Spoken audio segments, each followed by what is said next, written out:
This podcast may contain explicit language.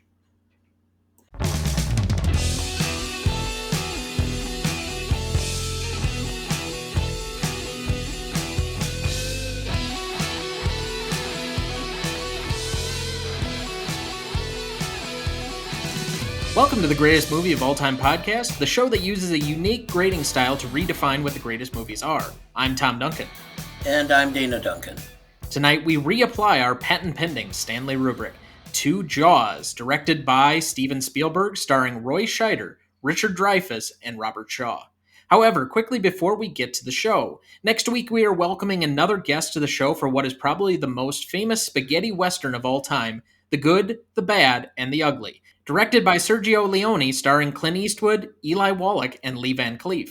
You won't want to miss that one, so check out realgood.com or the Real Good app to find where it's streaming for you. That's REELGOOD.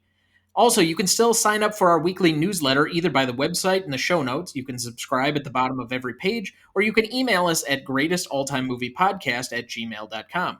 I'd like to give a shout out to Hannah Boy Scott for signing up for the newsletter this week. Thank you very much.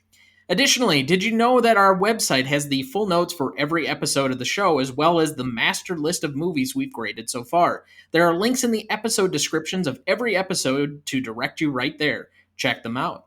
And as always, please like, follow, rate, and review the show on whichever podcast platform you use. With that, we welcome a new guest to the show, host of the 4-time Rondo Award-nominated podcast, Hellbent for Horror, which explores all things horrors across books, films, comics, and music, and was described by director Guillermo del Toro as well-researched, articulate, and entirely absorbing. The author of the Rondo-nominated book, Screaming for Pleasure, How Horror Makes You Happy and Healthy, a lecturer at the Webster University and the College of Idaho, and performer of his live show, My Horror Manifesto in New York City and various horror conventions across the U.S., please welcome S.A. Bradley. Thank you for joining us. We're glad to have you here.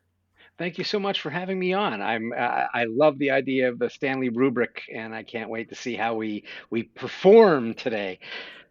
Sounds good. So, Scott, we like to ask a few questions to allow the audience to get to know you. So, Sure. First, tell us about yourself, what you do, and why you love movies. Okay. Hi, everybody. I'm a former Air Force firefighter.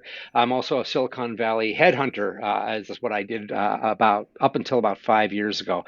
5 years ago, I decided that I needed to find my own passion again. I was very passionate about other people's stuff, and I took about a decade of building startups and things for other people to realize that I hadn't talked about anything that I was passionate about for about a decade. You know, most of the people that I was involved with were not big movie people. I went to film school, all that stuff back in the day, and I did not find myself there, and I kind of moved away from it. But I needed to find that passion again. That's what I did. So I ended up starting my podcast, Hellbent for Horror, and started writing a book. I'm a longtime movie lover, but my heart belongs to the horror film. Movies have been a source of escape for me, entertainment, education, and basically healing as well since childhood. I had a kind of a rough and tumble beginning, and I found, weirdly enough, that the horror film itself allowed me a distance from real life horror and allowed me to really take a look at the shadow self inside of me, the part of me that's kind of dark, and have this healthy handshake with it, where I don't have to be consumed by the darkness, but in a way, there's this whole thing of being able to handle, turn off whatever you want with a horror film that you cannot do it in real life. So life comes at you hard. And the idea of a horror film and what it's been doing since the beginning of time is as a metaphor for every monster. It's a metaphor for everything that happens for you. It's an allegory for what ails you. All of that happens within the seemingly redheaded stepchild of the horror film. But so horror movies themselves, movies in general, I have had since childhood as kind of like a way to keep myself sane, keep myself educated. I could talk about Eisenstein's Odessa step sequence, or I can talk about the Arbogast steps in Psycho with equal fervor. Excellent. You know, it occurs to me that two of the genres we really like to highlight on this show, because we feel they're underappreciated, particularly in the award season, have very close ties, and that's comedy and horror. Both of them in how they perceive trauma. and comedy being trauma plus time, horror being trauma plus observation. That's an interesting way to look at it. I know I have some friends who are comedians who would kill me if I said that there was like a big connection between horror and comedy. But the thing that they will all agree with is that both rely on the element of surprise to be able to be useful.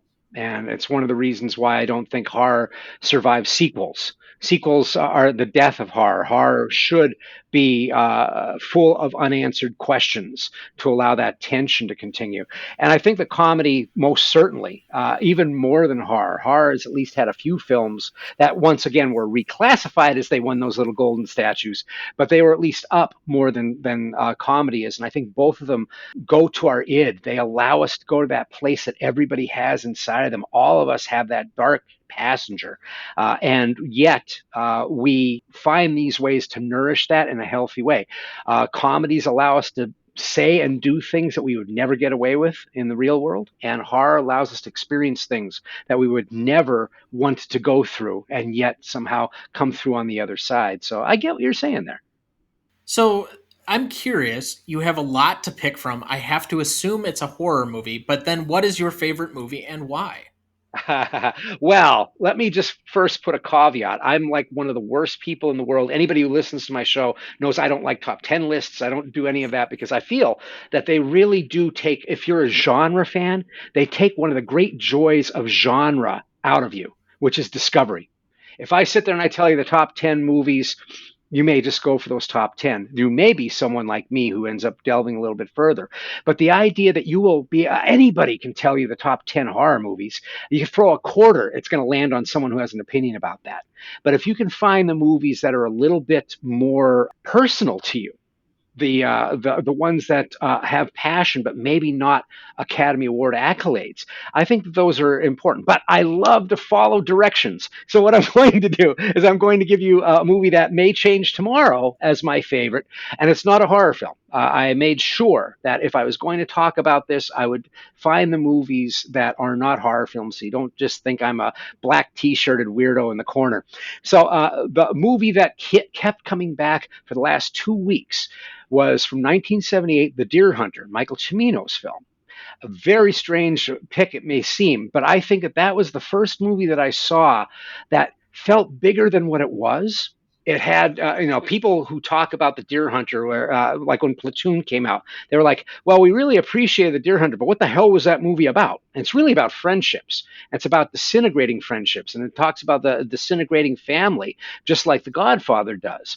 But it has Vietnam involved in it. And what I think is amazing about that film is that it felt iconic and legendary and timeless while you were watching it. As you were watching this movie, it continued to get bigger and prouder. I come from a small coal mine town in Pennsylvania, so it hit me on that. I knew hunters, so I knew almost like a near pagan kind of belief that happens with some people when they go out to hunt versus the guys that just go out there to drink. The idea of how, as you begin to solidify as a human being, you begin to get your own sense of right and wrong and how experiences can tear you apart. Your friends are no longer these close compatriots that you had. Time changes that. Tragedy changes that.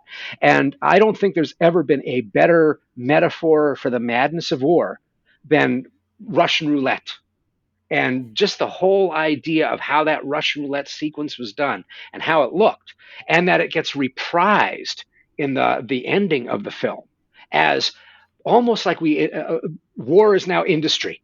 That's basically what the end of that movie says. You have this guy who's doing it for, Walken is now doing it for the money, right? But he's not really doing it for the money. He's a hollow shell. But there's an entire industry built around guys who will put guns to their heads as a gamble.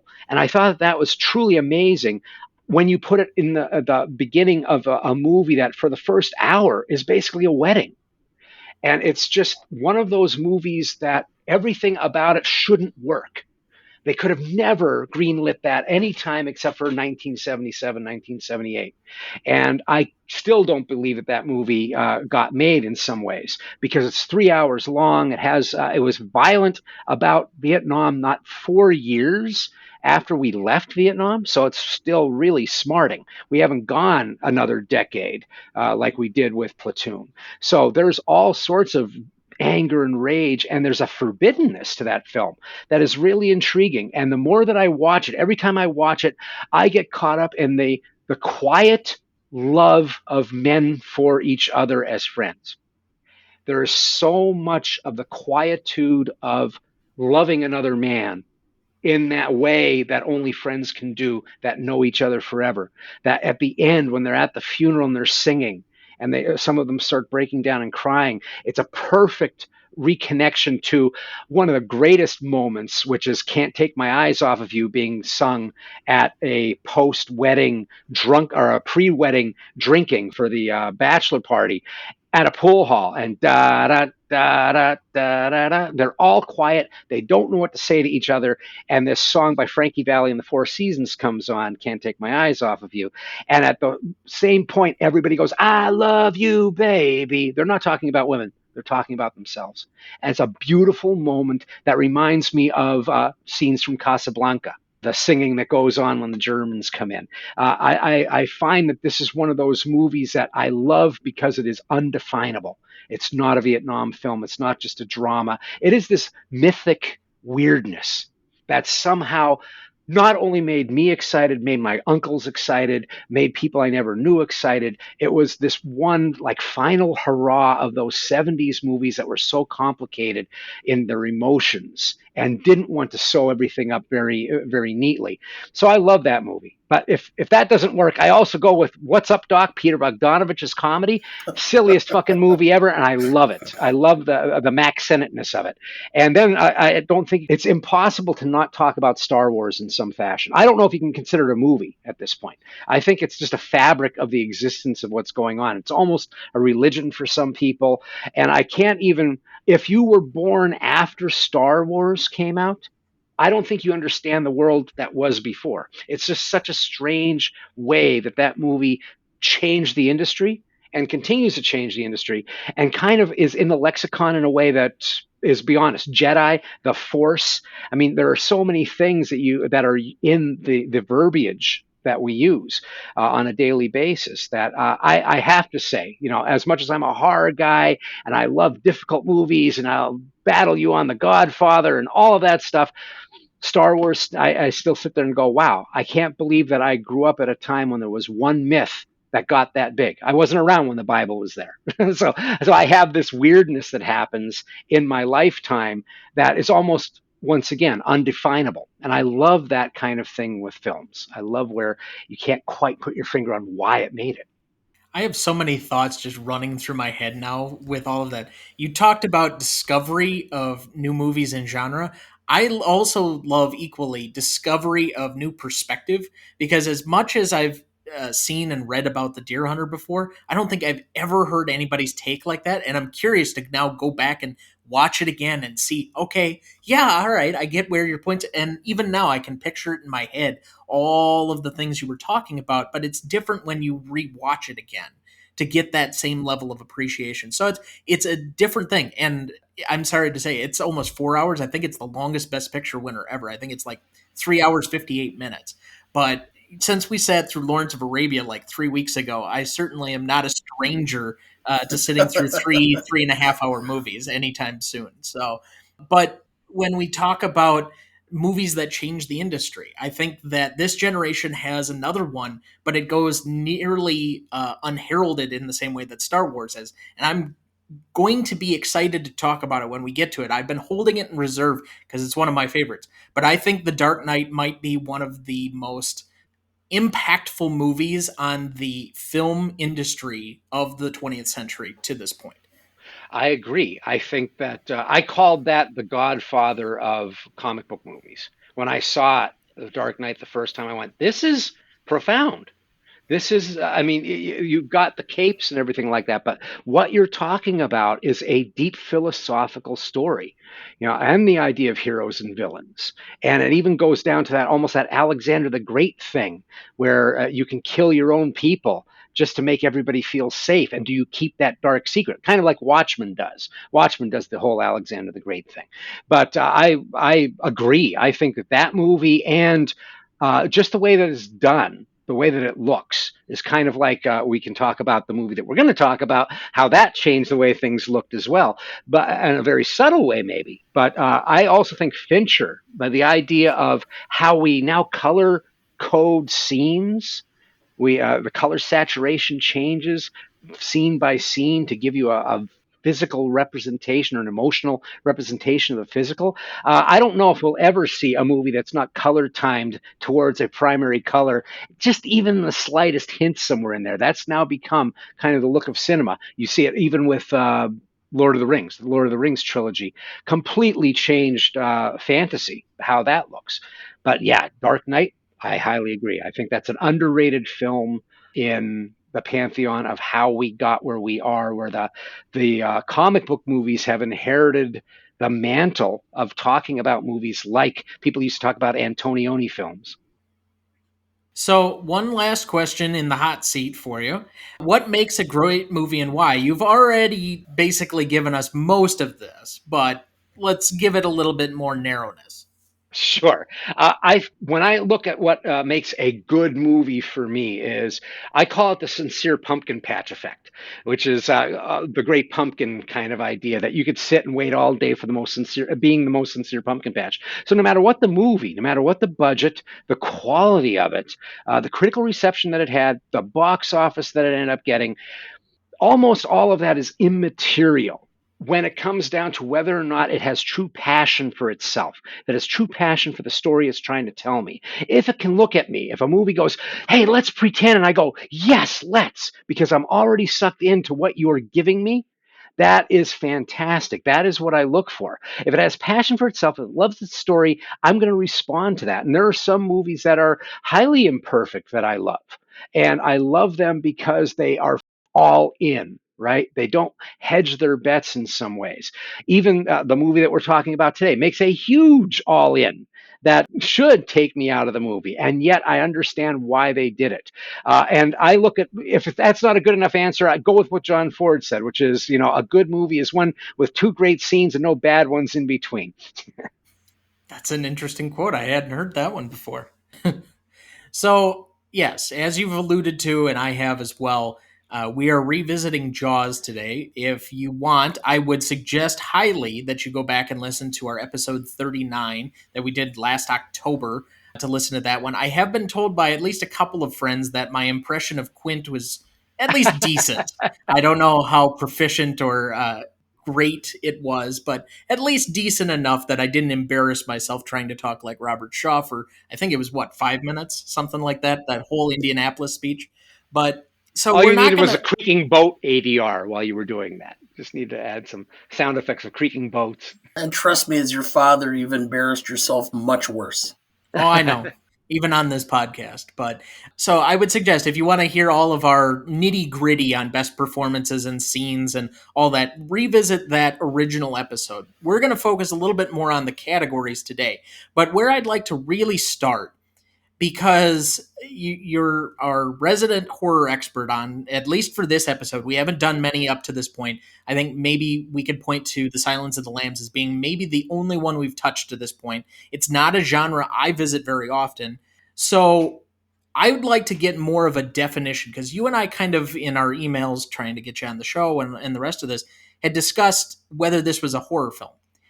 My personal feeling is that Jaws is a thriller with horror scenes, that it has individual moments of horror. Clearly, those first two times with the shark attacks, and then its supernatural ability when they're being chased down on the boat. But individual moments, like some of the in between, I think there's more tension than there is horror. So, as the person who studies this, talks about it, and I would guess makes a living based on what is horror, what would be your definition of that? Well, it's great that you bring it up in the way that you did. So, you had alluded to a show that I do called My Horror Manifesto, and the big thing that I talk about there is that horror does not deserve your shame. It does a very specific thing for our culture. And I also say that it's the second oldest story that's ever told. First story around the campfire is welcome, we are all family. Thank you for being here. Thank you, Earth. Thank you, animals, for feeding us. And then the second one is don't go in the woods. The woods, something's in there that's going to eat you. The cautionary tale and the metaphor and the allegory have been with us forever. And the horror movie and the horror story allows us to go there. But I think part of the reason people challenge the horror label, and it's funny that you mentioned Silence of the Lambs, because when that came out, February 14th, 1991, it was considered a horror film. And it was said, wow, this is a great horror film. Once it started getting nominated, it became a psychological thriller. And we were stuck with the birthplace of psychological thriller. In fact, Jaws, which we're going to talk about, was considered a horror movie when it first came out. And then Roger Ebert started calling it an adventure film. And that kind of stuck. And The Exorcist, you would think, wow, well, that's obviously a horror film. William Friedkin came out and said it is not a horror film. I did not make a horror film. I wasn't trying to make a horror film. I was trying to make a statement about the society as it stands right now. Well, horror does that. And I think that's one of the things that is interesting is that saying a movie that scares you for entertainment is super vague, right? It's not easy to define what a horror film is, what makes a horror film, because what scares every person is very subjective. What scares you may not scare someone else. And personal opinion and taste and experience, they color your definition. I always like to think when people say, well, that's not a horror movie, I like to think of like Justice Potter, who was doing the whole thing on pornography. He goes, I know it when I see it. It tends to be that way with the definition of horror. People who don't like horror, they tend to think that they can judge the entire genre by the movie that they don't like. They tend to look at it like horror movies are these kind of things. And then horror fans tend to be overzealous and say, well, every horror movie should be like the ones that I love. Those are extremes that are quite limiting. So I look at it as if it is a limited and very structured definition, it becomes very hard for horror to do what it does, which is a very general umbrella that embraces most other genres. It's kind of like hot sauce that you can put into other genres and it can kind of subsume it. What I call the definition of horror is, I go off the dictionary, really. I go off of the dictionary definition, which is an intense feeling of shock, dread, repulsion, or terror. So a horror movie tells a story that gives the viewer a intense feeling of shock, dread, repulsion, or terror. Now, that's very loose, and I think that it has to be because these feelings are subjective, but you also have to ask a second question. Why? Why is it being used? Why are these tropes being used again and again in this film? Out of all the different ways that you can tell the story, why did Steven Spielberg decide to make a perfect 30-minute horror film before he decides to go in a different direction? Why does he go in that spot? Because you can come up with any reason to do this. So I think it's really important because you don't call Bambi a horror story, even though there's two terrifying moments in there. Because in the end, Walt Disney wanted it to be very affirming. But if you look at Jaws, there is dread every time there is humor. There is a downer every time that you have a moment of levity, even in the very center of that film. So when I'm looking at a horror film, and what makes a horror film, I ask, what is the purpose of the film? When I look at Jaws, I am looking at a primal film, a movie that takes a look at our fears on a very primal level. He basically turns the creature under the bed. The ocean is the under the bed. And we have this beast that can be a metaphor for many different things. For me, I look at the shark as a fear of the unknown, of change, a cruel chance that fate has, the cruel facts of nature. The shark isn't really doing anything but eating, but we are the dinner, and that lack of that forced perspective on us is horrific. I don't think that a movie that starts with the darkness that it does, without that wonderful soundtrack in one of the most crucial sequences, that silence that's there. We're watching a master use suspense, but the lack of a jump scare does not mean it's not a horror movie. The lack of a monster, a supernatural beast, even though I consider this a monster movie, the lack of supernatural, lack of a major killer does not mean that it is not a horror movie. I will tell you to go take a look at The Haunting, which is a Robert Wise film from 1960. It was off of The Haunting of Hill House, Shirley Jackson. There's only one death in the entire movie, and there's only implied horror. There's only implied ghosts. They're in a haunted house. Is the person who's there, who's susceptible to ghosts, really having ghosts or not? The Innocents, which is actually the turn of the screw. You take a look at that film. Very few deaths.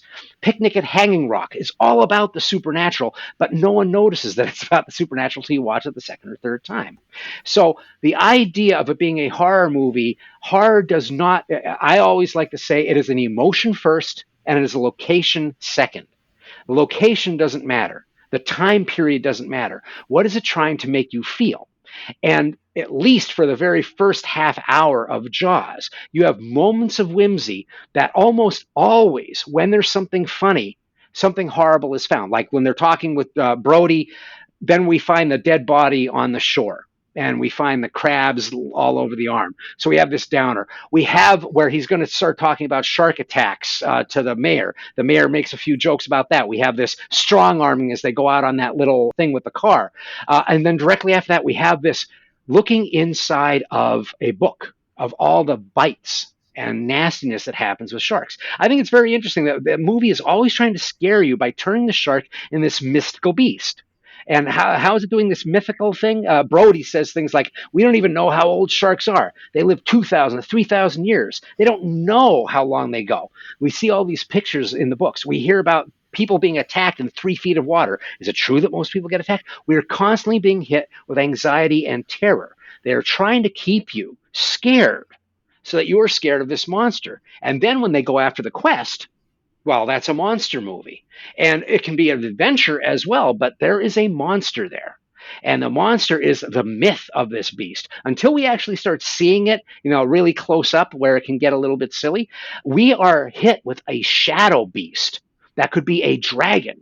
That could be a dinosaur. That is a dinosaur, perhaps. And it has no motivation. See, when I looked up thriller, because people always tell me to defend that a horror movie isn't a thriller, and I go, well, what's a thriller? And no one can give me a good answer, because thriller is just kind of this filler thing.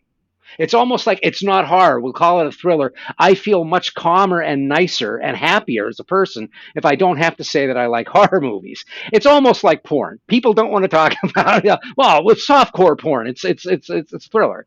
But there is some kind of disrespect that happens, unfortunately, around the horror film. The horror film is considered a lower level knuckle dragger kind of thing. And I don't think that people have a problem with horror films as much as they have a problem with horror fans, or that they don't want to be associated with those movies that are on those levels. But the thing is, the horror movie is quite diverse. And I do believe that if you look at this movie, it's a monster movie. And then some people go, well, it's a monster movie, it's not a horror movie. And I go, well, that's kind of like saying that you are a proud resident of Kansas, but not a resident of the United States. They are the same thing. It is one thing inside of another. There's a subgenre, monster movies. It is about myth. Horror movies are mostly about myth. They are mostly about allegory. So when I look at this, we talk about the shark. What is he doing? What is this thing? I think it's interesting that most people look at the antagonist. The second antagonist is the mayor. The town is the second antagonist. You don't have a bunch of people going, no, mayor, why are you trying to do it? I mean, they go to a town hall and all kind of go after our Chief Brody. This is kind of like the villagers in Frankenstein. This is an old horror movie trope. You have people who feel safe as long as they are sealed off from the world. We hear nothing but how this is a provincial town. It hasn't changed at the 1800s. And then all of a sudden there's this dark thing that comes and starts eating stuff. A guy from New York City goes, hey, we got to see about stopping whatever this is. And they're like, well, is it going to affect our business? So they all are cloistered, provincial, and isolated there. They have contempt for their new chief. They mock him whenever they can. Bad Hat Harry comes up and goes, yeah, we all heard about you, chief. You don't get into the water, do you?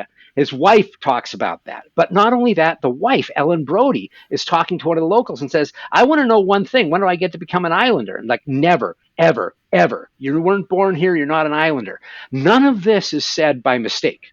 This isn't just color. This is something that we are learning about a culture, a society. And we're talking about 1974. This movie is being made 1975. There had been movies like The Towering Inferno, where you have the idea of corruption and there's one guy who's the bad guy. But the reality is everybody who built that glass tower, as Steve McQueen says at the end, you keep building them, we can't do them. We can't fight fires over 7 stories. It's the idea that we're all complicit in our monsters.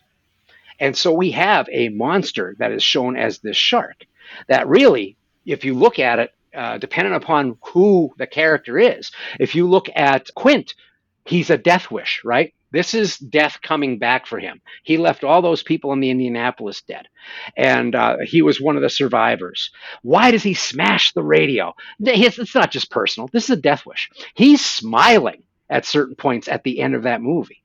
When they're not looking at each other, once everybody realizes the engine's going, the pump isn't going to work, all that stuff, and Quint just looks out. He's smiling.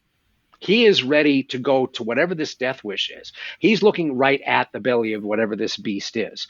And I think that you see, if it's Brody, he's conquering whatever this unknown is. He talks very quickly about New York City. He says, man, in New York, you don't make a difference. Out here, there hasn't been a murder or a rape or anything like that in 70 years or something like that, he says about Amity. But he has gotten here for a reason. He's afraid of the water for some reason. At one point they say, I can't believe you're on an island. He goes, well, it's only an island if you're out in the water, which is actually kind of funny. But he was on an island, right? What's Manhattan? Manhattan's an island. It's just a very, very big island.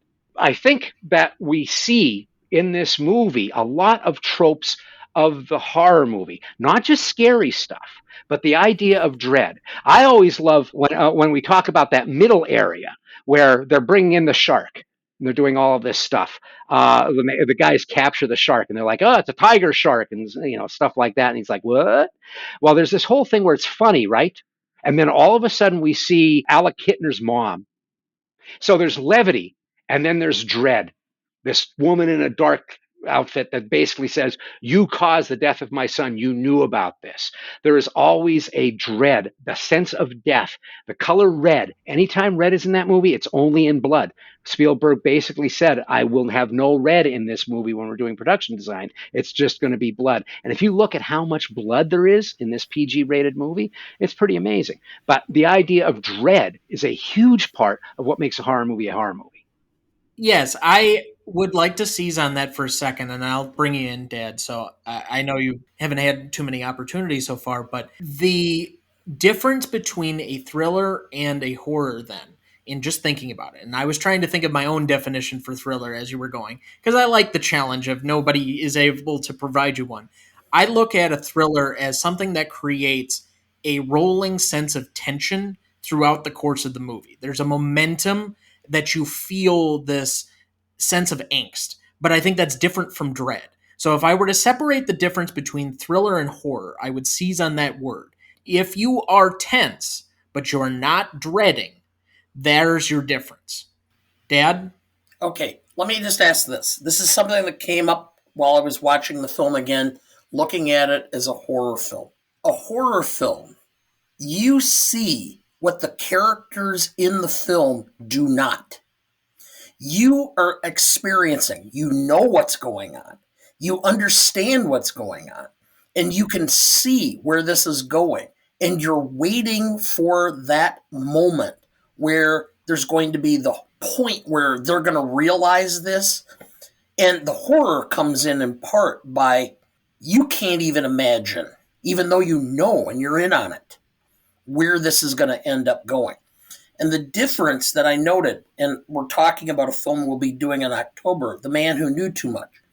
Tension.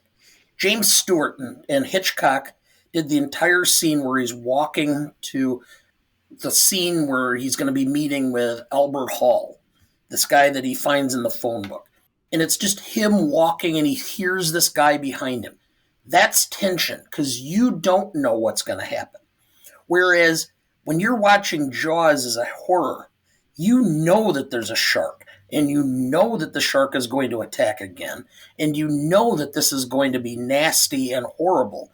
You just don't realize how nasty and horrible it's going to be. And when it happens, you're shocked. And when we talked a minute ago about comedy, Mm-hmm. the whole film of Once Upon a Time in Hollywood is this whole thing of building to this tension. And you know the horror of it because you know the end story. And then Tarantino just shifts it and makes it almost comical.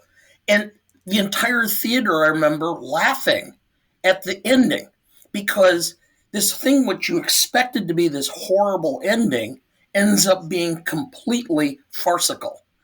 And everybody has this release of tension, laughter. So when I'm looking at horror, that's where I'm seeing things. Is you're in on the joke. Am I completely wrong or? No, I don't think you're completely wrong. I think it's interesting where you go with this. So if we're going off of what you were saying about we don't know where it's going to go, there's this whole kind of like the scene in Once Upon a Time in Hollywood, Brad Pitt walking back and forth through the Spawn Ranch, and all these people, the Manson folks, are just kind of sticking there. Okay, I posit that the Fourth of July sequence, the entire Fourth of July sequence, is a perfect horror film then, because there's very little music.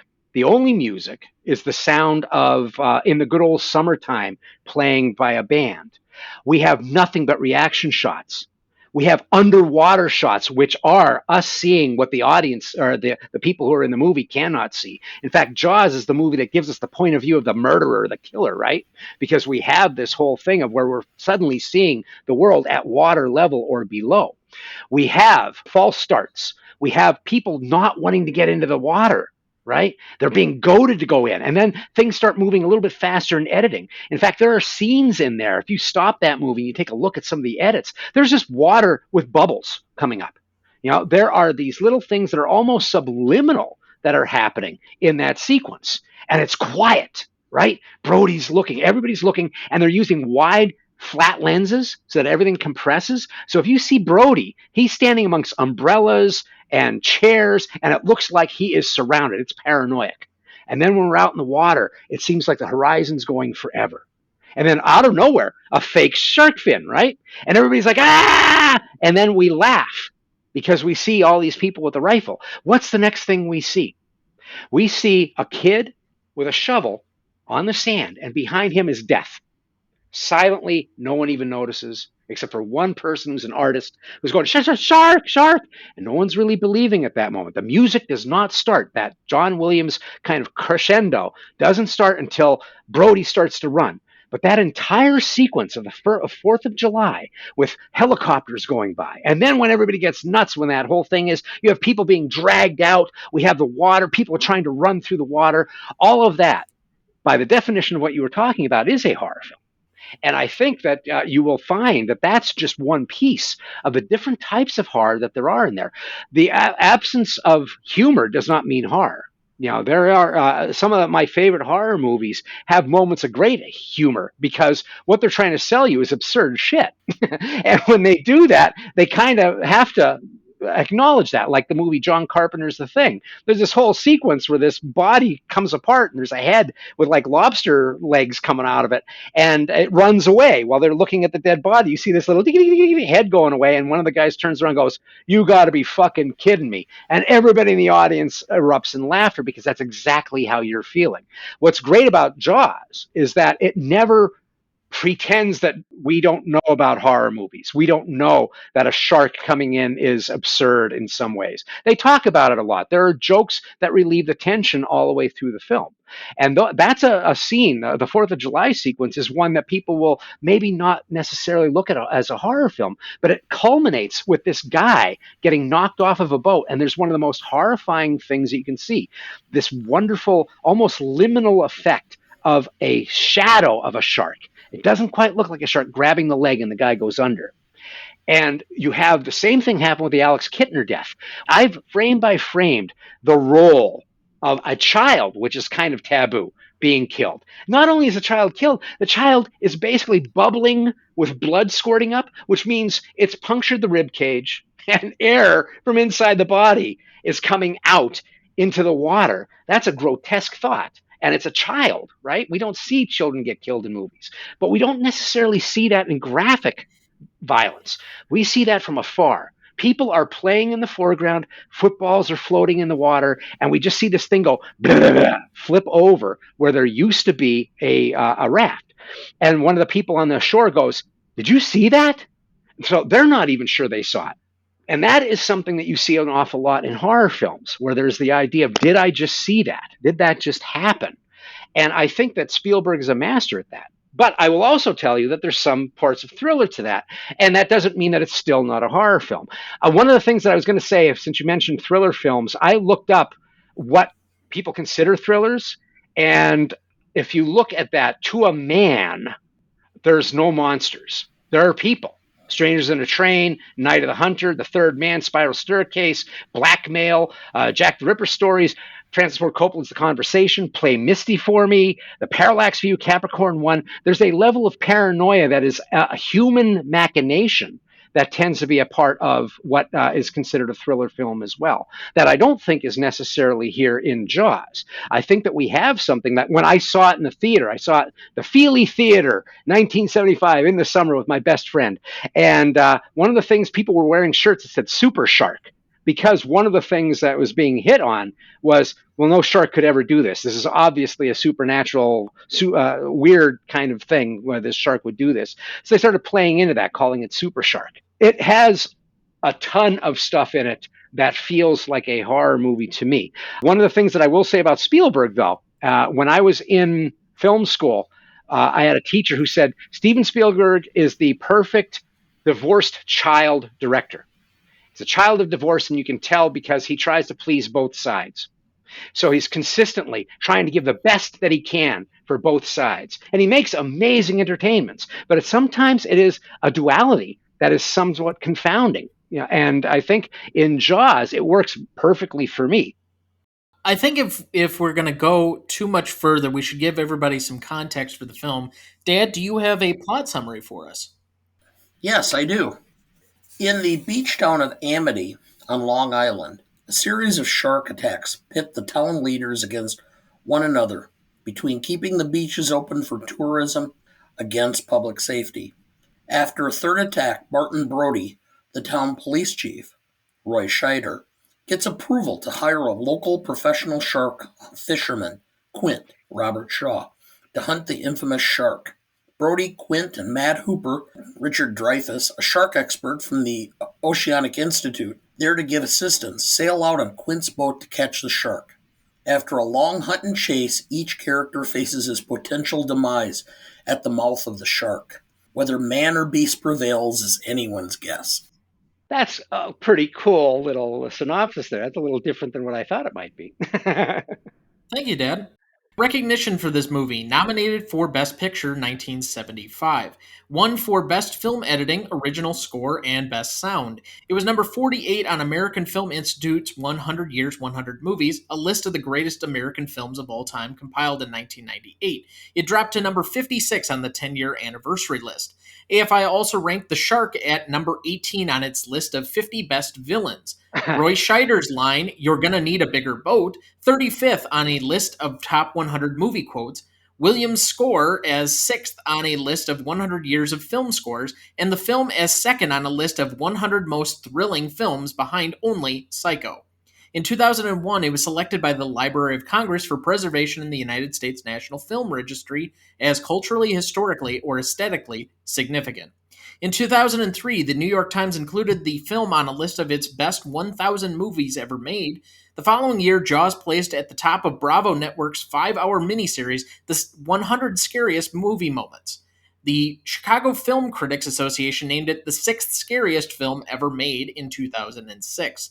In 2008, Jaws was ranked the 5th greatest film in history by Empire Magazine, which also placed Quint at number 50 on its list of 100 greatest movie characters of all time. The film has been cited in many other lists of 50 and 100 greatest films, including ones compiled by Leonard Maltin, Entertainment Weekly, Film 4, Rolling Stone, Total Film, TV Guide, and Vanity Fair. Did you know? Over 67 million people in the US went to see this film when it was initially released in 1975, making it the first summer, quote, blockbuster. Did you know? When composer John Williams originally played the score for director Steven Spielberg, Spielberg laughed and said, quote, "That's funny, John, really. But what did you really have in mind for the theme of Jaws?" Spielberg later stated that without Williams' score, the movie would have only been half as successful, and according to Williams, it jump-started his career. Did you know? Composer John Williams conducted the orchestra during the 1976 Academy Awards so that when it was announced that he won the Oscar for Best Score, he had to run up to the podium to accept his Oscar and then run back down to continue conducting the orchestra. Did you know? According to writer Carl Gottlieb, the line, "You're gonna need a bigger boat," was not scripted, but was ad-libbed by Roy Scheider. Did you know? According to director Steven Spielberg, the prop arm looked too fake in the scene where Chrissy's remains are discovered, so instead they buried a female crew member in the sand with only her arm exposed. Did you know? Robert Shaw and Richard Dreyfuss could not stand each other, and the two argued all the time, which resulted in some good tension between Hooper and Quint. Did you know? Though respected as an actor, Robert Shaw's trouble with alcohol was a frequent source of tension during filming.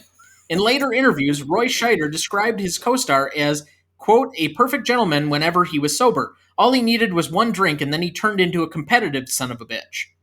According to Carl Gottlieb's book, The Jaws Log, Shaw was having a drink between takes, at which one point he announced, quote, "I wish I could quit drinking."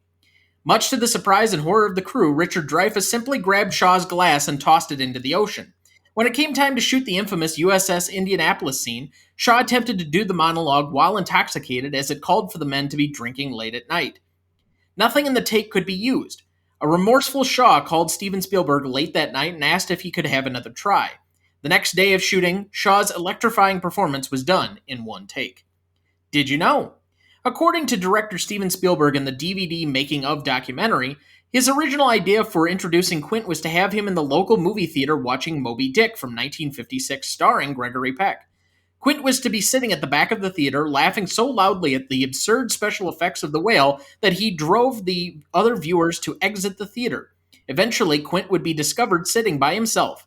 Spielberg says that the only thing that stopped him from doing that scene was Gregory Peck, who held part of the rights to that movie.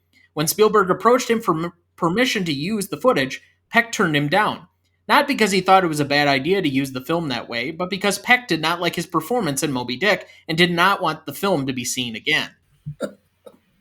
Did you know? Several decades after the film's release, Lee Fierro, who played Mrs. Kintner, walked into a seafood restaurant and noticed that the menu had an Alex Kintner sandwich. She commented that she had played his mother so many years ago, the owner of the restaurant ran out to meet her, and he was none other than Jeffrey Voorhees, who had played her son. They had not seen each other since the original movie shoot. Did you know? Director Steven Spielberg named the shark Bruce after his lawyer.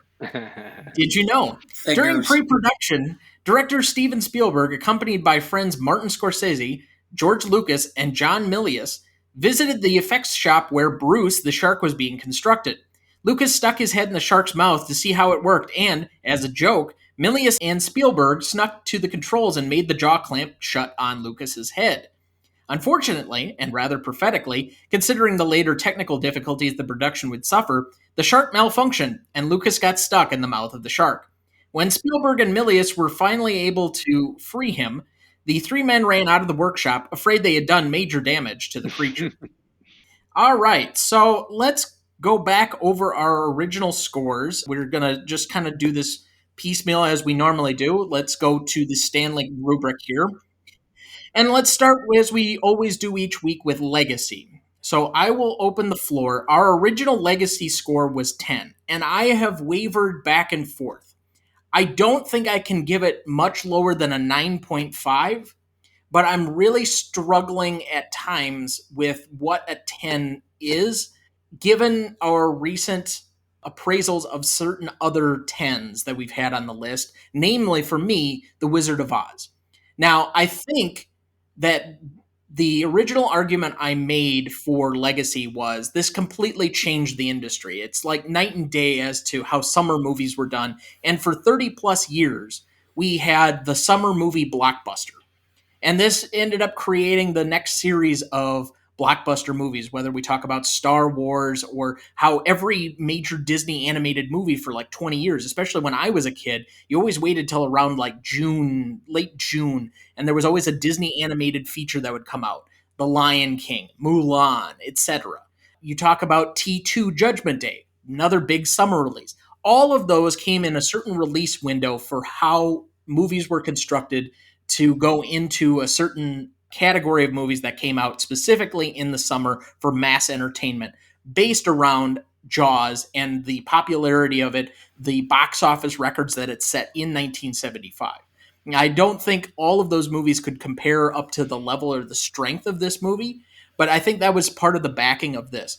I also said on a legacy score, you go to any college football game or basketball game, and the two notes that anybody is going to be able to pick out immediately, dun, and everybody knows exactly what movie it is and what animal you're supposed to be afraid of.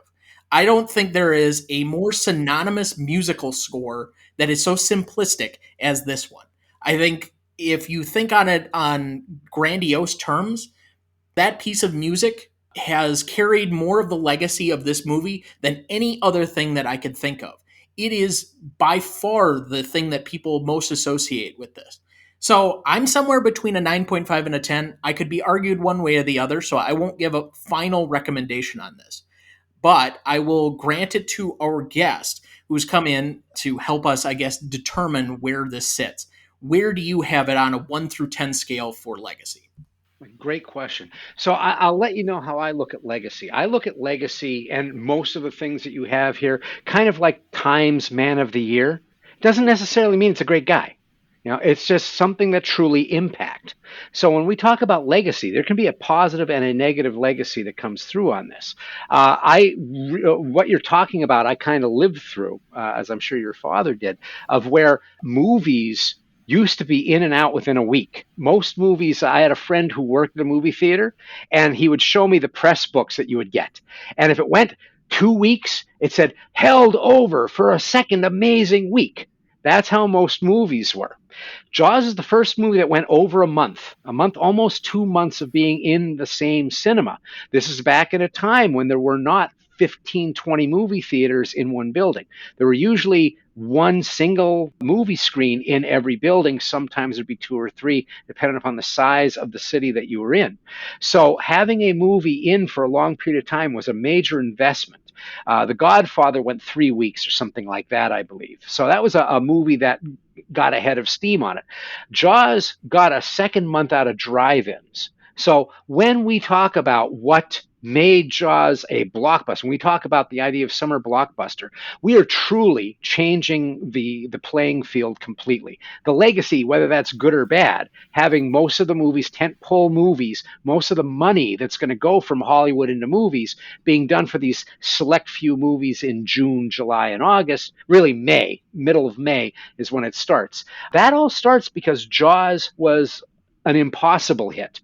Movies just didn't do that. You had Gone with the Wind, all of these movies before that played and were loved and revered and then had their lives again on TV when TV came around. But there was never a movie that really collected stuff like that. And that is a legacy that has a plus and a minus to it. But it's huge. I look at movies like this and like Jaws, and I go, if I was looking at all the other movies that are out there, how many movies are as synonymous with a time period or captured the imagination in such a way that you can have those 2 notes played again and again and people know what it is? Or we're going to need a bigger boat being said, even if people haven't seen the movie. There aren't that many movies that have that level of understanding. And I think one of the reasons is you cannot overestimate the elegance of simplicity. Jaws is an incredibly simple film. It is a primal story told with an adventure piece. And because of that, it is stolen from a lot. I don't think there's another movie outside of another horror film that was up for Best Picture, The Exorcist, that there were that many copycats. And that copycat wasn't just sharks. It went to dogs. It went to killer dogs. It went to bears. It's when animals attack movies. All of this comes from a concept that was simple and was always there, but had never been perfected in the way that Jaws does it. Jaws hits on a primal nerve by going after the shark and doing an excellent job of it, that everything gets stolen from it. I don't look at the sequels. I don't think that has anything to do with legacy. When I'm talking about legacy, I talk about who outside of the family is stealing from you. Because to me, I don't let sequels diminish that first movie because nobody knew there was going to be a sequel. These days, a lot of movies are tent poles for franchises, but back at that point, Jaws was a single entity that was going to live forever as that one movie until it made so much money they demanded that they had Brody's wife chase after a shark again, whatever the sequel was. So what I look at is how much of a legacy did Jaws do? Not only music, not only that camera angle where suddenly we have a POV that was never there before, a monster POV. The only time that we came close to that was the creature of the Black Lagoon, and we're still seeing the creature while he's swimming with this woman. We have things like the U.S. Indianapolis story. That is something that starts with Jaws as being a significant story within a story that is there purely to give you foreshadowing and dread. A movie like Seven is a movie comprised of USS Indianapolis stories. You're never seeing the killing happening in Seven. They come afterwards like a police procedural, and then they tell you the story just like they did with the USS Indianapolis. That's been used in movies since. Halloween, John Carpenter's Halloween. There's a whole story about how he saw the child that wasn't a child anymore. He was the devil. All of these things come from this story that, once again, is a dread beat amongst all the adventure that's happening in this film that tells me it's a horror story. Why do we need to know that? Why do we need to know about that? We have this happy drunk moment, right? Everybody's laughing. We're friends finally. And then we have this moment that tells us how horrible and violent the world can be, how much this monster can take from you, life itself, nature itself. And so I see that as another piece of its legacy, that it tells us how we tell stories.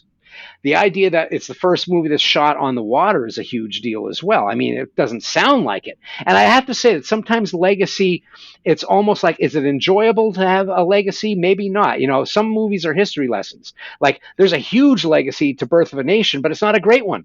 You know, it's not a very good one. But at the same time, you cannot deny that it has a lot of things that created how movies are made now. The issue is, you know, how it decides to tell that story.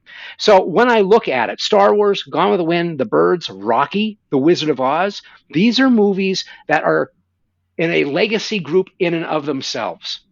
There may be some other films, but those are the ones that I think are in a class of themselves where it's no longer just a movie.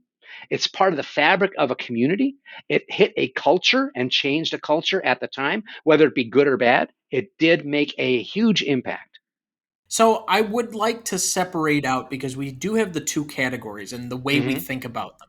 Impact significance, the second category that we normally treat, is usually the impact within those first 5 years. And I think that has an incredible thing, or an incredible impact this movie does, that we've often said usually they're inverse as to whether their legacy is big in the moment and then they wane over time, or that they weren't huge in the moment, or at least weren't as big as they later got. This might be one of the few where it could say it was big in the moment and it's big legacy-wise. I agree. Frankenstein, right? You're not scared of Frankenstein, but it's still a huge impact. And the shark, you may not be afraid of the shark anymore, but it's still a huge impact. Now, the reason that I separate part of that out is that we've also separated the category usually into fives in judging how we look at this on an industry level and then on a audience level. And I think equally it had impact and significance on both sides of it. And I'm probably giving away what my score is going to be on that category before we get to it. But the one way I will say, and part of the also, I guess, ticky-tack nature that I'm trying to judge this, we gave it a 10 originally. And why I might also be wavering to a 9.5 is the summer blockbuster really doesn't exist anymore. We've got movies in so many weird areas of the year. We have them coming out in February with Black Panther, or we have the every 2 years annual May release of whatever Fast movie we're on at this point. It's going to be Fast 10 Your Seatbelts for this next one. But, you know, we get all of these random movie times, except for, and it looks like the only time we get a specific season as to where movies are anymore is award season. The ones that show up at award shows or are nominated for things, basically that end of November through about mid-January. And that's all just centered in about those 2 months. With that exception, Dad, I started to think this week that Scott might be right. And I think he was thinking about it maybe in a little bit different way. But maybe we need to think of the categories individually as somewhat of a pyramid, as I kind of brought up before. There are a very select number of films on the top of that pyramid at the 10 spot. But there are a few more that are 9.5. And then there are a few more beyond that that are 9, and so on and so forth. Whereas there's a bunch of them probably that are at 0 or zero point 0.5 or 1. And I'm sure we can name a bunch of those. But where do you come down with our legacy score? Is 10 correct, or do we need to go in a slightly different direction? I looked at this. I watched the film again. You lived through that era, so I got to yeah. give you some of that too. I was 11 when the film came out. 2 summers before, when Peter Benchley's novel was released and it was a bestseller, my babysitter for the summer, my mother worked, that summer read the book to me and my sister. So wow. I'm 9, my sister would have been 6, and she's reading the book to us. And we're just like, oh, and so when the movie came out, we didn't see the movie. I didn't see the movie until probably it was released on HBO in the early 80s. But it's still, the legacy of this film is, and ultimately, we can talk about industry, we can talk about culture. When a film becomes so permeated into the culture of a nation or of a society that you can talk about it to anybody, even if you go into, say, let's see, we're going to be visiting some family going to Eastern Europe early in the fall. If you go up to the person in, say, Hungary who speaks English, and you just go da-dun, da-dun, or talk about Chief Brody and the shark, I will guarantee at least 50% of Hungarians who were in communist control during the release of this film know the film. So you're going with 10? I don't have any option, because I've talked with people yet today who are ranging in age from 22 to 76, and everybody knows the film. They may not have seen it in a while. They may not remember it. They'll go, oh yeah, Chief Brody. They'll recognize him, but they don't remember the name being Roy Scheider. They don't know anything else he was in. They maybe remember Richard Dreyfuss because he had done a whole book of work over several decades.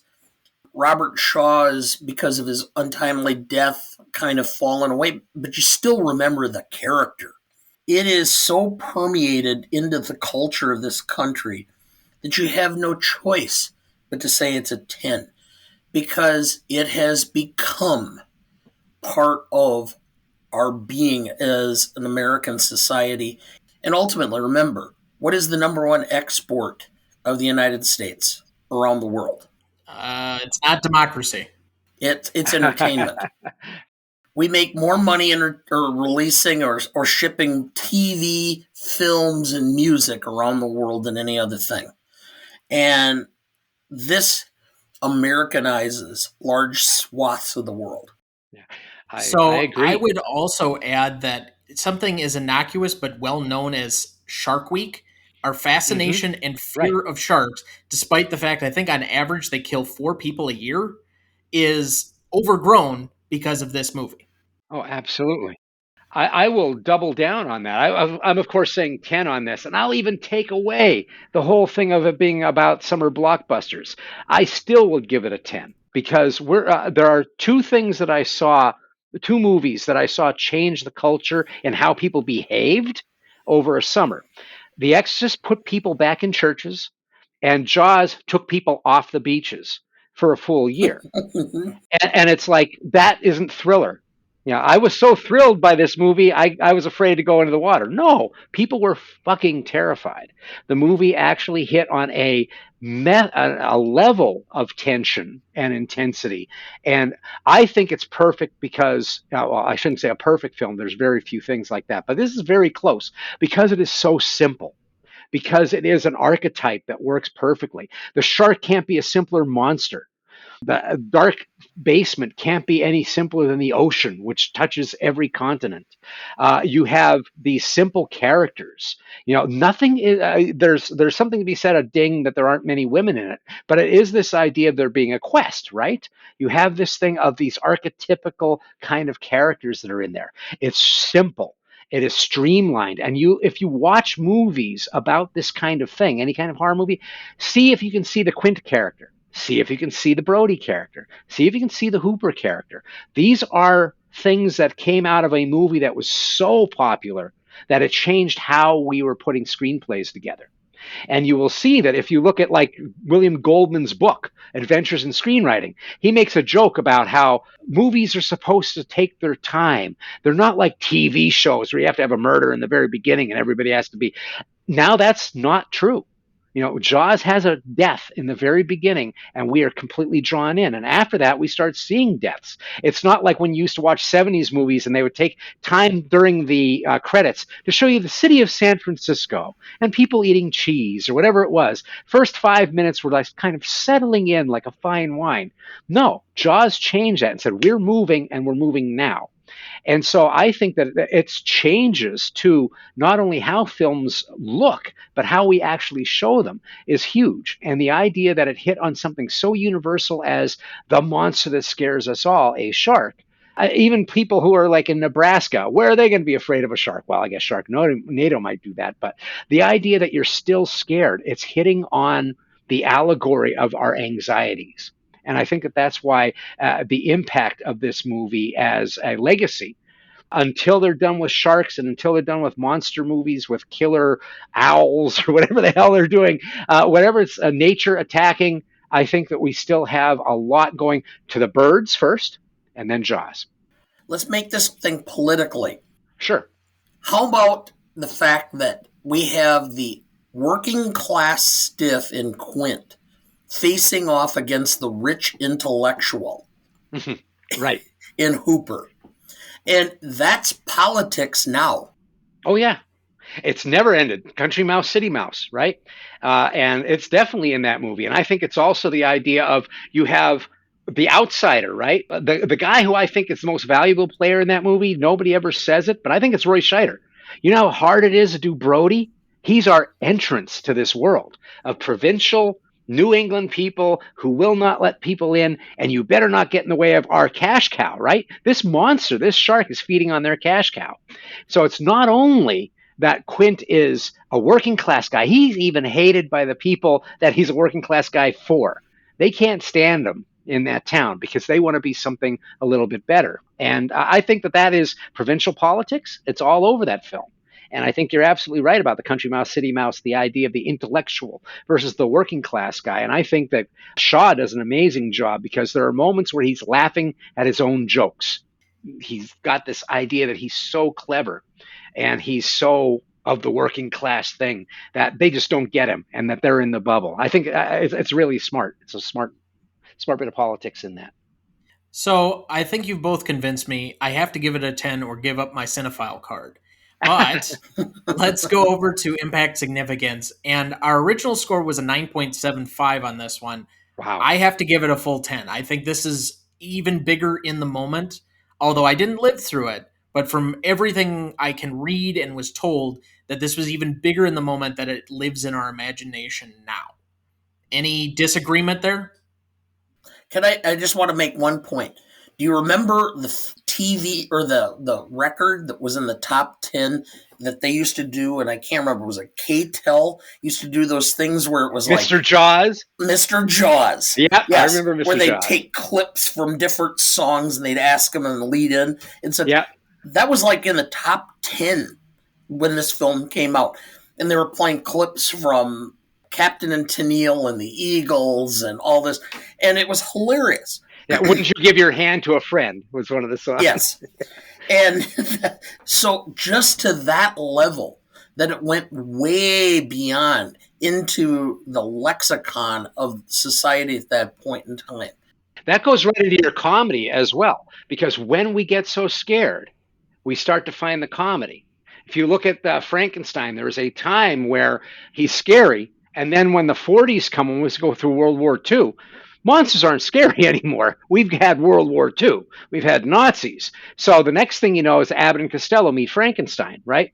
There's that moment where we go from being scared to championing and kind of embracing it with like Mr. Jaws. Little kids were wearing super shark shirts. They were scared to death of the movie, but then you have this thing that you can make fun of afterwards. And you still are lauding the movie. It's still having its impact, but you found a different way around it. And I like that you brought that up because that's something that tells you about how big that movie was, how much it really got into the nerves. It got into our anxieties that people were trying to figure out ways to do it. I remember Jaws ice cream cones. People were like Mr. Softy ice creams. They put like little white teeth on a blue ice cream cone and say, there's your Jaws ice cream. You know, it was like unbelievable. So I'm hearing tens all around then. Yeah. Yes. All right, let's not belabor the point. We'll move on to novelty. I think it's a more nuanced discussion at least. Tad, let's start with you. Where did you come down on novelty? Oh, I suppose I should offer. Our original novelty score was 9. I actually came up a little bit simply because the novelty of this setting on an actual open ocean and the characters being more microcosm of society became more important to me than I originally thought. Because I'm like, when I originally thought about this, I think I was below a 9. I think you were higher and I came up. And I think the reason I was like is, well, this isn't that novel. It's, basically it's Moby Dick. It's kind of like a lot of other things. And it's kind of, you're just changing the setting and such. And now I'm seeing a lot more subtlety. And again, it's having watched the film again for the second time within a year. And you pick up stuff that you did not have. And you see everything from the portrayal of, there's a certain aspect of Roy Scheider's character and the way he played it that it's almost like Don Quixote. He's going to slay the dragon that's really a windmill, and he's just not quite sure. And he reaches the point, like when he's really complaining about having to sling the chum and the smell and all of that. And I'm going, this takes a very classic story. And I know that there's an argument that can be made that basically once you look at Chaucer and you look at Shakespeare, there really aren't any original stories. Everything bases off of those or Greek tragedies. And so there isn't anything original anymore. So it's just thinking of that, I went up to a 9.5 for that reason, simply because, yeah, there's a certain element that it's based on others, but there's so much nuance in here that is unique.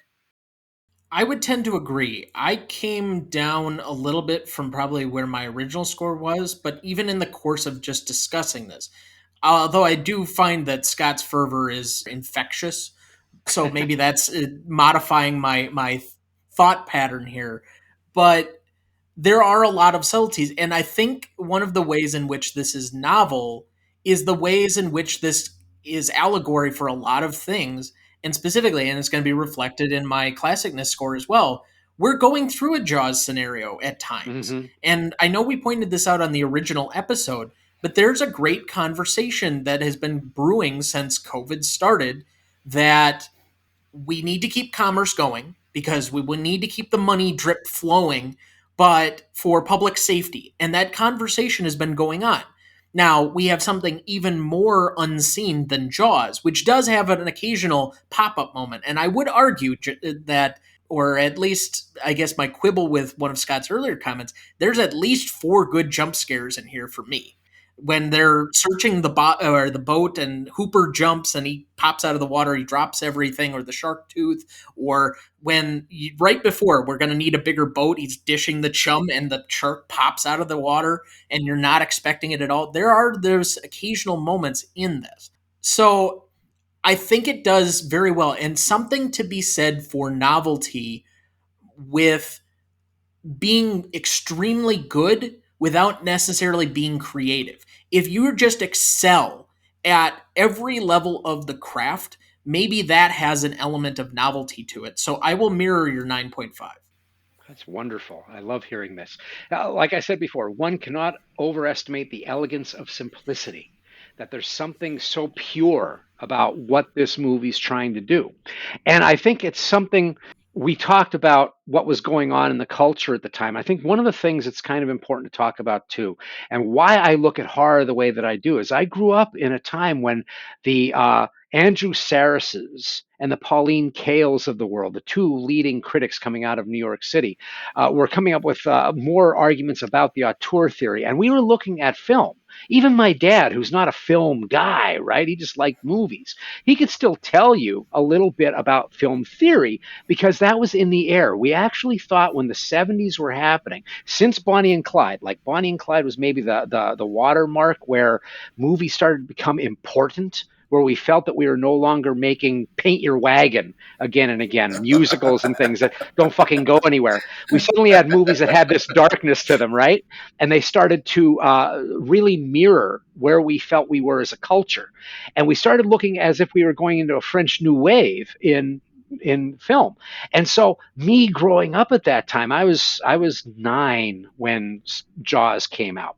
And I was hearing all this. I was a sponge. And I was hearing how movies could change us. And we used to talk about it, tour theory and stuff. I was like, why can't that be horror movies? But there was this discrimination that was happening.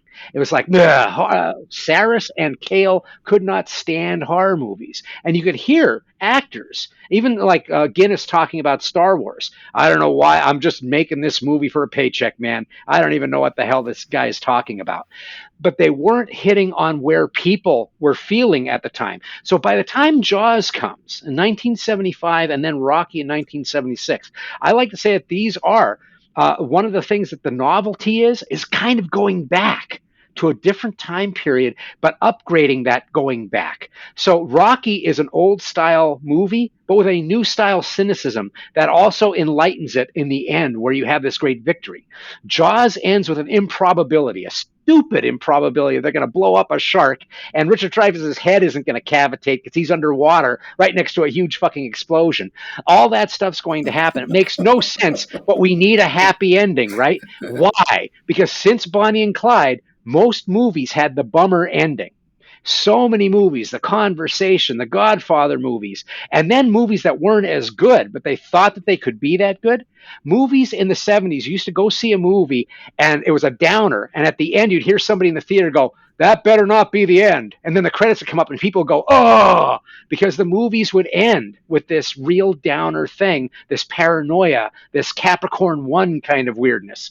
And Jaws brings back the idea that you can be scared all the way through, you can have dread all the way through, but in the last reel, you bring jubilation. And people jumped up in the air. And I think that Spielberg and company were rewarded by bringing that kind of happiness back to the horror movie or to any movie. And that's why it was such a big hit, because everybody was expecting, like Rocky is going to end with him getting beaten. It's going to end with him getting beaten. Then he punches Creed, and Creed goes down. And I was in the theater, working class theater in Pennsylvania, when that movie hit. And every guy in the audience jumped up. It was as if it was a tent revival. People were going crazy. And that was because we hadn't had that kind of experience of uplifting in a long time. And what Jaws does is it brings uplifting back. This divorced kid director brings back the idea of, I can scare you, but I can also make you happy in the end. And he makes this improbability work in Jaws. And that is what I think is a huge piece of the novelty of that. It went back, but it didn't go all the way back where everything's just happy all the time. It allows for modern scares and grit and that political side. All of that that's from the 70s is there. And then in the last reel, it turns into a 50s film. Scott, let me just point out the first film I ever saw in the movie theater was Butch Cassidy and the Sundance Kid. Yeah. And how did it end? Yep. Bang, bang. Newman and Redford run out and they freeze it. You have no idea if they die, if they succeed, nothing. It just ends. And you have to fill in the blanks. And you're leaving going, ugh. Right. I'm like 7 or 8 at the time and I'm going, well, what happened? And my mother's like, I have no idea, because obviously her idea of history was whatever I told her it was, because she didn't study it at all or have any concept of it. And so I ended up like spending weeks finding books, trying to find out what happened to Butch Cassidy and the Sundance Kid. And I'm like, and that's the way things were in that early 70s point. So I understand your point very explicitly. Can the depression finally be over? So my thing, I hit it with a 9.75. I'll go. I won't say it's perfect. Oh, okay. I think that novelty is very high, because I don't think novelty means, it's like sliced bread, right? I mean, you slice bread once, but you come up with an amazing food that goes along with that. That's a novelty. I don't think that original and novel necessarily cancel each other out. I think you can have something that just is so classically well done. And just the idea of a shark. I mean, people were ripping this movie. The critics, when it first came out, there were people who were like, they loved it. And then there were people who were going, this is a watered down dummy Moby Dick. Well, Moby Dick was never about the damn fish in the first place. So they're already making a terrible faux pas in their conversation. But that was the whole thing. This is not classical movie. They had their nose up against Jaws. And it got, because it was so popular and so well done, it got the customary pat on the head Oscar nomination. There's no chance in hell it was going to win, but they put it in there because it made money. So that ends with a 9.58 average between the three of us and bumps it from its original 8.5. Yes, it was. Oh, no. It was originally a 9. My bad. So with that, we'll move on to classicness. But before I do, weirdest ending to me yet, and one I still can't wrap my head around, and it's ruined my appreciation of the film. I know everybody else seems to love it. The Graduate. They get to that whole point. It's rolling downhill at the end. You get all the way up to it where he's forced himself, he gets into the church, he convinces her to leave the other guy she's going to marry. They get on the bus. They're all elated. And then there's that moment of pause. Oh, shit. Now I've got her. What do I do with her? And it's... Why? Why put that in there? I don't know. Because it's every guy who gets married 2 weeks after the wedding. On your way to get married. It's in your head. It's like 2 weeks. I have talked to every married guy, and everyone about 2 weeks after you're done of the honeymoon, you come back and you go, oh my God, what the fuck did I do? I also think it's emblematic of how people felt about the 60s, which is we're breaking free from all the traditions, right? That's what that movie is. We're breaking free from the old ideas, plastics. We're going to get away from plastics. And what ends up happening in the end is they do it. And then they're like the hangover of, now what do we do? Oh, great. We just had a revolution. We're doing all of this. It's a revolution started by 19-year-olds that don't have jobs. Oh, shit. And it's like, that's the moment where the soberness happens. And I think that's why that movie is remembered so much. If it was just a happy ending kind of thing, I think it might not have made it as much as a statement of its time. But I think several movies of different time periods do that. And it depends on if you were involved in it, whether you're going to get that or not. I think that's true. Thank you. I will now go rewatch that one and see if I can appreciate it any better. Let's move to classicness then. And I've kind of already, as I've done through the course of this, tipped my hand. I think I've basically given my scores before I gave my scores on every one of these but rewatchability. Classicness, you have said before, Dad, that sometimes films age better because of the moment that we're in and where we're viewing it. And I think to mirror the time, especially the first hour of the movie, I mentioned it a few minutes ago that we're kind of going through a Jaws situation, a conversation between the economic health of the society at large versus public safety. And that grand conversation is so applicable in this movie that it's hard not to see the just layover, one over the top of the other almost. I think that ages the film incredibly well. There isn't really, for as old as this movie is, there aren't any real unusual moments. The one thing I could pick out, and it's only because of my knowledge of history, is that it's set on Long Island where it was homogeneously white intentionally. But even that, I don't think is the film's fault, and that's more of a historical anecdote. So I'm not going to hold it against it. I really don't know how I go under a 10, other than the fact that I don't know if I grade this as classic or as wholesome as something like The Wizard of Oz we did last week. I'm going to reserve that a little bit because that one seems a little bit more, I guess classic, for lack of a better term. I hate to use the word in the definition, but I'll go with a 9.5. I could probably be talked out of it, but I think this meets the moment that we're currently in. I don't have any things that have really aged this movie poorly. It just seems to be classic. Dad, so what do you have down for classicness then? I went with a 9.5 simply because, yes, I understand that it was a time, and I mean, I've grown up and spent most of my adult life in Wisconsin, so I grew up in a community that was a large portion minority in Beloit, Wisconsin, but still, that's the only thing I could say is that there wasn't a lot of diversity, and there was a certain aspect of course, the first person killed is the girl skinny dipping and such. So I can't give it an absolute 10 for that reason. So I wanted the 9.5 on classicness for that.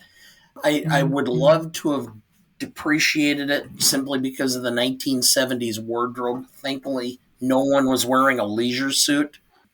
Otherwise, that would have been a full point reduction. Yeah, wearing a leisure suit at the beach wouldn't make a whole lot of sense. I don't know. Richard Nixon wore wingtips on the beach. Right. Yeah, but that's Richard Nixon. He's the exception that proves the rule. Scott, where'd you come down? I agree with everything that I've heard. I'm going to go 9.5 because, and one of the things I wanted to do was defer because I knew, Thomas, that you came from a different time period. And to me, it's like classicness. It's almost like I shouldn't be involved in the conversation because it affects me personally, right? I was there at that time. I have no idea how it ages because I don't see it in that fashion. I can look and say it seems as if it doesn't age much because it's such a streamlined story. They were so wise in cutting out things like the love affair and stuff like that, which might date it because of what social mores would be. This is basically like Them, the old Giant Ants movie. You have a menace to society and men come together to take that thing out. And it's very, very simple and it can be a timeless idea. It's on an island, a provincial place. It says it hasn't changed since the 1800s. So however it looks, it can be antiquated and not feel dated in a 70s kind of style. But I always think that the person who needs to tell me whether a movie still has cultural relevance is someone who's in the culture that is relevant now. And so my thing is I will give it a 9.5 because I see the movie as not having dated nearly as much as, like, say, The French Connection, which is seriously dated. And several, Animal House. Oh, my God. It's like you can't even, it's like, whoa, that was a time period on a time period that was insane. But then you look at something like Jaws, it has not dated in that way. And I think part of that is Spielberg's interest in keeping the movie moving forward in a very, very streamlined fashion. So I would say 9.5 for me, but I am interested in what you think, because sometimes we show movies to people and they're like, what the hell is this? So 2 points on that. One being that if you're relying on me being of the culture, Boy, I don't know. I mean, I follow a lot of the things, and I'm technically a millennial, but I'm starting to get to the point where I'm no longer in fad with whatever app is currently being used for whatever they're trying to do or create. Number two, Okay. I think that it helps that this is one of Steven Spielberg's earliest films, and it's his first feature that wasn't for TV, because I think Sugarland Express was specifically for TV. I think because we still have Spielberg making movies that we're familiar with, and that the current culture has ones that are nostalgic for them. E.T., Raiders of the Lost Ark, Jurassic Park, that we talked about a couple of weeks ago on the show. All of those are easy to relate to and have some of the same pacing and elements that this one has. So, because of the familiarity, it doesn't feel as dated as something like The French Connection that was made by a different filmmaker that we don't have as much familiarity with as we do going back. So that's all a little bit different. Well, part of the whole idea of classicness is based on the fact that Tom and I are 25 years different in age, or 25 and a half, more or less. And so, I try to keep up to some extent. I mean, I shock my children a lot of times by saying, well, I have an account with like Kick, and I have an account on it, and they're like, why? And I'm like, well, I'm just trying to keep up on stuff. And I must say that the fact that At Midnight from from Comedy Central went off the air, at least that kept me up on what social media things were going on, so I could watch that and laugh and have some idea of what was going on in the world. I still have not gotten over to TikTok, but since Alan Alda started his own TikTok thing this last week, I figured, well, if Alan Alda can, I guess maybe I should look at it. All right, so then let's move to rewatchability. This is the most subjective category we have. This is just purely based on your own thoughts. I did add an element of how other people see as rewatchability, but it's really up to you. So usually we give it to the guest first, but before we do, the original rewatchability on this was a 6. So Scott, my dad describes this as the comfort food category. Basically, what are the movies that are the most comforting to you? And I think this has to be probably pretty high for you. Yeah, it's a pretty high film for me. It's interesting that you say that it would be a comfort food thing, because I gave a lot of thought to what does rewatchability mean before I rated, and I was going, maybe rewatchability to me was if I was going to, not how many times I've seen it, or do I come back to it often, but do I recommend it often? And do I find that the people who watch it are happy with that? And what I found is that most of the time, there are some movies that I do and people fall asleep while they're watching it, but they don't tend to do that with Jaws. And so the rewatchability for me would be high on that. To me, I watch Jaws often, and it's because I try and show it to people. So I would say that mine is a 9. And I understand that mine's probably insanely high compared to the two of you. But I consider Jaws one of the few horror films that I think is almost absolute perfection. So before you go, Dad, I'm just going to give mine quickly. The original one on this was a 6, but I've seemed to grow in appreciation, and I think this is one. If we do classify it as a horror film, and I think Scott's kind of worn me down on that. Again, his enthusiasm is infectious. But I think this is more easily digestible as a thriller horror film. I'll just kind of lump the two together for the sake of this, as something that I could watch more easily on a Friday night or something else, because it does have moments of levity. It's not keeping you in constant fear for the way I see it, especially because I know the beats of the film and I know what's coming. So my anticipation isn't as high as probably the first time I saw it. So rewatch, it's a little bit higher. I went with an 8. I've thought about the rewatchability, and again, it's the comfort food. And being by profession, if you're not aware, I'm an attorney. Okay. So don't hold that against me. Okay, Bruce. Enough people do. So when I'm negotiating on a claim I do Social Security disability, and I do a workers' comp. When I'm doing a workers' comp claim, I always start at 50% of the total value, and then I go up or down based upon the strength or weakness of the case. And I have a grading system that I use. It's like I've done that recruiting. for years. Negotiating salaries as a recruiter was very much the same.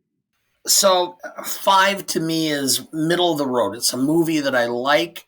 It's a movie that I would recommend. It's a movie that I will watch again under certain circumstances. I've decided now that a 7.5 is a movie that I should watch at least once a year because of its quality or the nuances of it. It impacts how I perceive things. And I don't like to rewatch a lot of things. I do a few things, again, being my age, rewatch MASH when it's 10:30 at night and I'm like in a semi-comatose state and I just need to unwind for about 15, 20 minutes before bed. I went with, and since 7.5 is a movie that I would rank in that category, I went with a 7.5. This is a movie by just how much craft Spielberg provided in this film. Just the sheer, I mean, two of my favorite movies at this point, as far as actor scenes, are Robert Shaw. This film, because of his portrayal, and that of Lanigan in The Sting. Yep. Awesome. He's just phenomenal. I mean, he was a Shakespearean actor who branched into doing films because he wasn't making that much money doing Shakespeare in London or in England. So he did the Bond film on a lark and got into Hollywood as a result. So just watching his portrayal and then the subtleties of Roy Scheider and knowing or remembering Roy Scheider going through the 70s and 80s and all the second banana rolls. I mean, I remember as a kid getting Mad Magazine and they had a portrayal of Roy Scheider, and it was like Roy Scheider dies like in every film within the first 20 minutes. And that's honestly what he was until he basically a French Connection and then Jaws. So I went with a 7.5 based on that. Did one of the things that you had in your old category was best performance? And I remember the last show that you did on Jaws, Steven Spielberg was picked by one of you as the best performance. To me, I say Bill Butler, the director of photography, because I don't know if you've ever seen Visions of Light. It's a documentary that came out in the 90s. It's most of the people that were in that documentary are dead now, but they were the great cinematographers of Italian cinema, American cinema, and Bill Butler was talked about. And why I picked him was because he came up with the idea, if they were going to go in the ocean, Spielberg wanted to put it on a tripod, and he said, "You're out of your mind. People will be vomiting because the background will never stop moving." He said, "We've got to hold this handheld." So he did the entire second half of the movie handheld. And they call it the most expensive handheld movie ever made. Most of the time when you do handheld, it's documentary. So he basically brought documentary enthusiasm to a big budget film. Wow. And he also came up with the concept of bringing the water right to the edge of the camera frame. So the lens, that is, so that you were at water view. And that wasn't something that Spielberg came up with. He said, I wanted to have this stuff out in the water, but he did not know that he could do what Butler came up with. So I give mad props to that. That's one of those things where the movie is made so much better by all the creative people. They're all in that pumpkin patch. All right, this is my theory, Scott. I'm just going to throw it out to you. This is a theory I've had about sports and about entertainment and about writing and all this, which is success is a ray or is a point where various rays cross.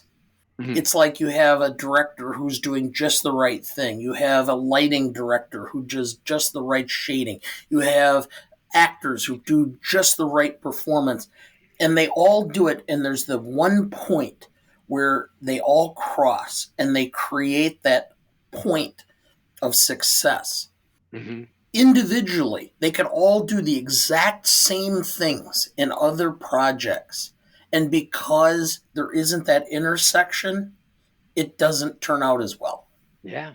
It's the notion of the happy accident that this show is often talked about, that a lot of things have to come together and a lot of happy accidents, whether it be ad-libbed lines such as you're going to need a bigger boat, or how things were going to come together, the fact that they were writing this movie yet as they were filming, or all of the things, getting Steven Spielberg to do it because the original director they signed on kept talking about a whale, and the producers threw him out of the room. I mean, you could talk about this film literally forever. I think you could teach an entire class on this film. But just to wrap things up, that was an 8.17 for the category, and that gives us a 10 for legacy, a 10 for impact significance, a 9.85 for novelty, a 9.5 for classicness, an 8.17 for rewatchability. We had to add in a new score for audience score. We started using the Google users, which have it only as an 88%. Rotten Tomato users had it at a 90%. So it drops from a straight 9 points to an 8.9. But all told, that adds up to 56.15 and number one on our current list. We only have two movies goodness at 53.7 or above. Currently, that is only 12 Angry Men, which I thought it was going to be very difficult for a film to reach anytime soon, just because of it's only 60 points, and you have to get a lot of 10s or 9s in order to climb up quite that high. And usually rewatchability is somewhere where we've had some differences. Dana and I have some different opinions on rewatchability of some of even the classics, that while they're great, they're impactful, we don't necessarily rewatch them as much. But this one didn't fail on this single time. Our now new score for Jaws, it will bump it from number 10 on the list to number 1. Oh my goodness! I almost feel like I did something wrong for this to be the number one film, but I'm happy. And 12 Angry Men is a great film. I mean, I'm a big Sidney Lumet guy. I would say, to me, Dog Day Afternoon is the quintessential Sidney Lumet film, but 12 Angry Men is probably a stronger moral story, which I think is what really pushes it higher. It's almost to a fable level. But I hear you on how you guys would have issues with rewatchability, because there are movies that are classics, but it's almost like taking medicine, right? I mean, it's like The Great Train Robbery. It's the first time that a movie ever had a point of view where the character looked at the camera and you're like, great. Or there's the Birth of a Nation's one where it's like it's the first movie that ever had cross cutting between different scenes. So that makes it groundbreaking. But yeah, then you have to watch the damn movie and it sucks. It's horrible. That's a great horror movie. That's a fantastic horror movie. We're dreading the day we're going to end up having to do that one. Yeah.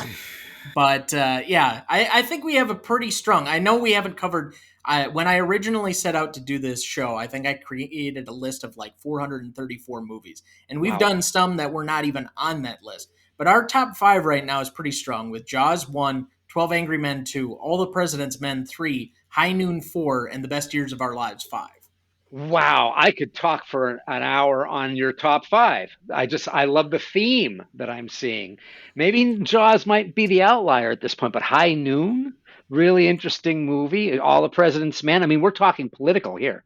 Yeah. Yes, and of course, for fans of the show, they know, but for you, Scott, I'm named after Dana Andrews from. Oh, yes, that's awesome. Well, congratulations. Yes. My dad really enjoyed him, and he always talked about The Best Years of Our Lives as being this impactful movie. He would have been 7 when he saw it. Wow. Which is sad that you hadn't seen it until I think about 3 or 4 years ago for the first time. I mean, I just brought that movie into conversation this week with Sarah when I was talking to her for I know.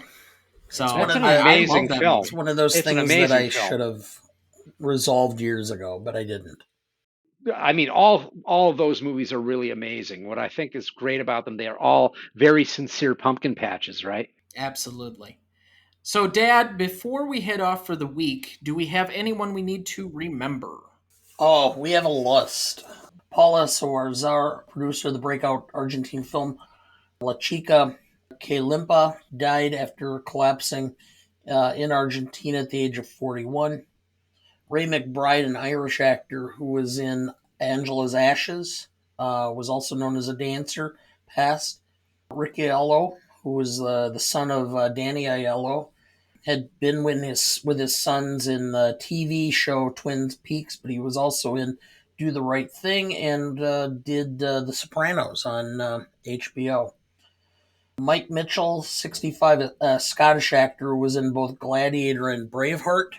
And then Jackie Mason, Yeah. American comedian and actor who was in the Jerk and one of the worst films I've ever seen, Caddyshack 2. Talk about sequels. Yeah, and I always remember watching the video version on HBO of Jackie Mason's Broadway show, which is the other day I had to figure out if I had to go and find myself. And I thought, if I have to go find myself, maybe I'm worth looking for. I love he did a whole thing about Reagan where he's like, I can't even remember what I was supposed to forget. He's talking about Yeah. the Iran Contra. Yeah. Yeah, so did you also want to mention your special addition to the list? Yes. Ron Popeil died today as we're filming. Creator of the Slicer and Dicer, the Pocket Fisherman, and the Rotisserie and Dryer or whatever. Infomercial or quintessential guy who made, I think I read that he made over $1 billion in sales by selling this stuff. The Ronco Company. Yep. Ronco. I remember it well. Anybody who had to do late nights in the alarm room in the fire department remembers Ronco very well. Yeah. Yes. Well, we certainly thank all of these wonderful people for their contributions to film and art and culture, and take just a moment of silence briefly here for them.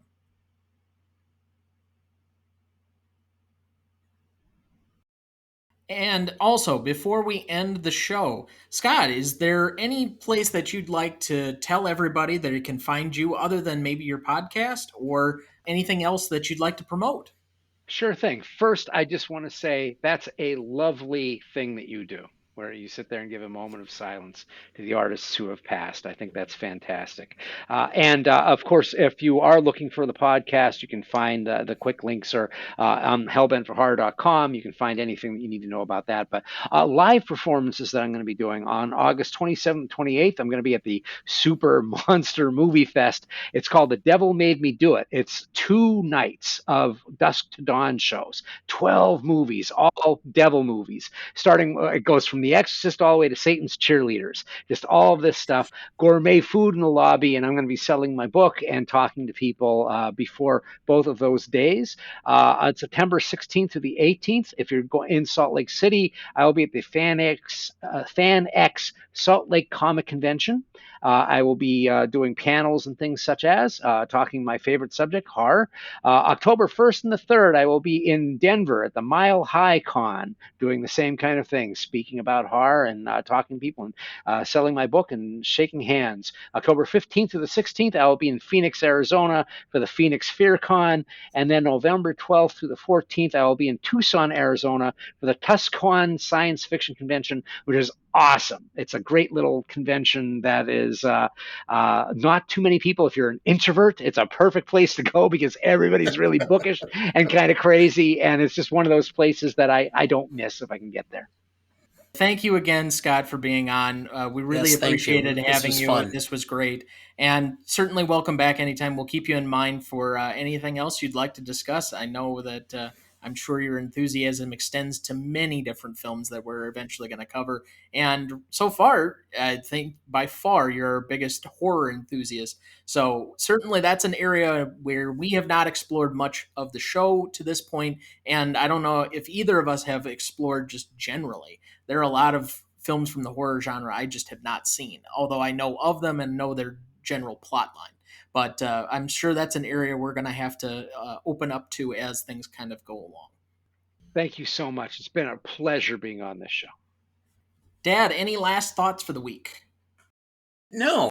I don't have anything additional. It's another fun week on the show, and I really am surprised we got to a number 1 on this one. I really thought it was going to be a while, but it's been a fun episode, and I'm glad we could put this together. So thank you both. and have a great rest of your week. Well, this is my life. It always will be. There's nothing else. Just us and the microphones. And there's wonderful people out there in the dark. All right, Mr. DeMille, I'm ready for my close-up. Next week, we are welcoming another guest to the show for what is probably the most famous spaghetti western of all time, The Good, the Bad, and the Ugly, directed by Sergio Leone, starring Clint Eastwood, Eli Wallach, and Lee Van Cleef. You won't want to miss that one, so check out realgood.com or the Real Good app to find where the movie is streaming for you. That's ReelGood. Please like, follow, rate, and review, or whatever on whichever platform you have so that you can join in on our fun. You can also email the show at greatestalltimemoviepodcast@gmail.com, find us on Instagram at gmotepodcast, or find Dana or I on Twitter at TJ3Duncan or at Dana W. Duncan. The Greatest Movie of All Time is a production of Ronnie Duncan Studios. Our show is mixed, edited, and written by Thomas Duncan. Our music is thanks to Purple Planet Music. Our technical provider and distributor is Captivate FM.